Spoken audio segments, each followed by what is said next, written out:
Hi friends, இன்றைக்கி ஒரு டியூஸ்டேயோட mini vlog குட்டியாக வந்து பேசி முடிச்சிடறேன். காலைல ஒரு சூப்பரான ஃபிட்னஸ் முடிச்சுட்டு காயெல்லாம் கட் பண்ணி வச்சுட்டு அப்படியே தண்ணி 1 லிட்டர் குடிச்சிட்டு காயை கட் பண்ணிட்டு வீட்டை நல்லா கூட்டிகிட்டு கொஞ்சமாக விழுந்த பாத்திரத்தையும் வந்துட்டு காலை டிஃபன் சாப்பிட்டுட்டு கழுவிட்டு அதுக்கப்புறம் வந்துட்டு சமைக்க ஆரம்பிச்சிட்டேன். குளிச்சுட்டே வந்துட்டு இன்றைக்கி சமைக்கிறதுக்கு.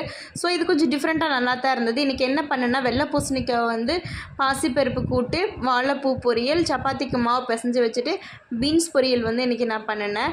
ஸோ வந்துட்டு எல்லாமே பண்ணிவிட்டு அடுப்பு இந்த மாதிரி எல்லாம் கீழே நல்லா தொடச்சிட்டு சிங்கையும் நல்லா கழுவிட்டு பாத்திரத்தையும் நல்லா சூப்பராக கழுவி எடுத்து வச்சாச்சு. அதுக்கப்புறம் ப்ரோட்டீனுக்காக கடல ஊற வச்சுருந்தேன். அடுப்பையும் தொடச்சாச்சு, சமைச்சு முடிச்சாச்சு. எல்லாமே வந்துட்டு ரெடி. நீ சாப்பிட்றது ஒன்று தான். ஸோ நம்ம குக்கிங் எந்த அளவுக்கு இம்பார்ட்டன்ட்னா லஞ்ச் வந்து நிறைய சாப்பிட்ணும், அதுவும் காய்கறிகள் சாப்பிட்ணும். நெல்லிக்காய் ஜூஸ் குடிச்சிட்டு அதுக்கப்புறம் நெல்லிக்காயும் கோணப்புளிங்காவும் சாப்பிட்டு மதியானம் வந்துட்டு சப்பாத்தி நிறைய காயோட லஞ்சு வந்து சாப்பிட்றது ஹெல்த்துக்கு ரொம்பவே நல்லது. நீங்களும் ஃபாலோ